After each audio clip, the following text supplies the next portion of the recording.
My father is a pharmacist, and pharmacy has been ingrained in my family for a long time. I was born in Cairo, Egypt. I remember living there in a very small apartment in the Nile Delta, in a very small community. My dad actually owned the pharmacy right underneath our building, so my dad was always back and forth upstairs and downstairs.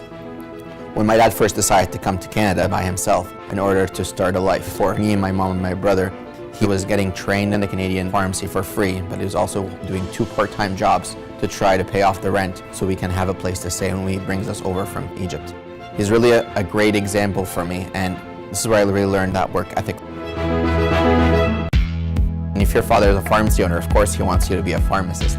And it's not really, when you're a teenager, it's not the first thing that you're saying, yes, that's what I'm going to do. But as a high school student, I was able to participate in a clinical study, and I was actually organizing and preparing the doses for a small study related to the labor unit in the hospital, and it was all in the pharmacy team. I think that exposure for me with the pharmacy and the department really helped me understand the different roles that pharmacists can play in different settings. And not every single pharmacist has to be a pharmacy owner. And that kind of opened my eyes and allowed me not to just be focused on what I see pharmacy is, but look at other opportunities and other things that pharmacy can do in different settings in the community.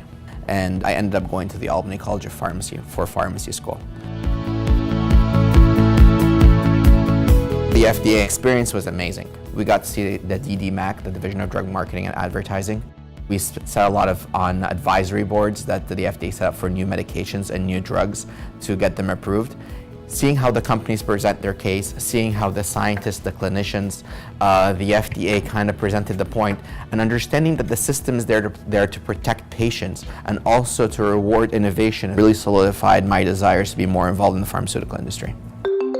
The Rutgers program had an amazing reputation. I found that the perspective that Rutgers had, where it's not just you do your job and that's it, but the faculty component associated with it, the professional development days that we always had, and bring in different speakers and different perspectives from the industry. And even when the fellows did the presentation at times, it showed that the fellowship is not meant so it sends you on one stream in your life. It's meant so you can learn one stream well, but also to be exposed to multiple streams, because it's really only a stepping stone of what you want to do for the rest of your life. After the fellowship, I decided to move back to Canada. Also at the same time, in Ontario, which is our province here, we were having significant drug reform. And I got involved with my father in trying to understand what's happening and how we can get our voice heard by the people in the government. I found myself writing recommendations on regulations and statutes that were being presented. I found myself in front of a parliamentary committee presenting those recommendations. And we found ourselves finally in front of the health minister, which is a decision maker for these recommendations. And found myself really contributing and making a difference. So this is when I started getting involved with OnPharm. We started off with 70 pharmacies about 3 years ago. We're now over 240 pharmacies. We've been very vocal advocates of independent pharmacists. And for myself, I've been appointed on a few ministry committees and councils to advise the ministry on how to expand the scope of practice and how to be more involved. And very recently, I was elected by my peers to be able to sit on the governing board of pharmacy in Ontario, the Ontario College of Pharmacists. But life is not just about work. Sometimes you do have to step outside the limits, try something new. You know bad of a plane. Yeah. From a scavenger hunt in New York City to skydiving.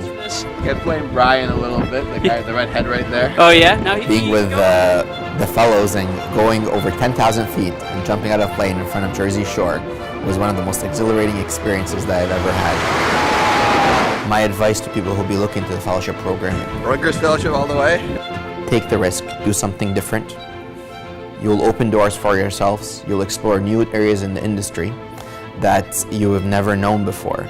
And you'll find yourselves participating in a project that might not just help one patient at a time, but you'll be helping thousands of patients through the work that you do when the healthcare professionals rely on the information that you've provided them to help their patients.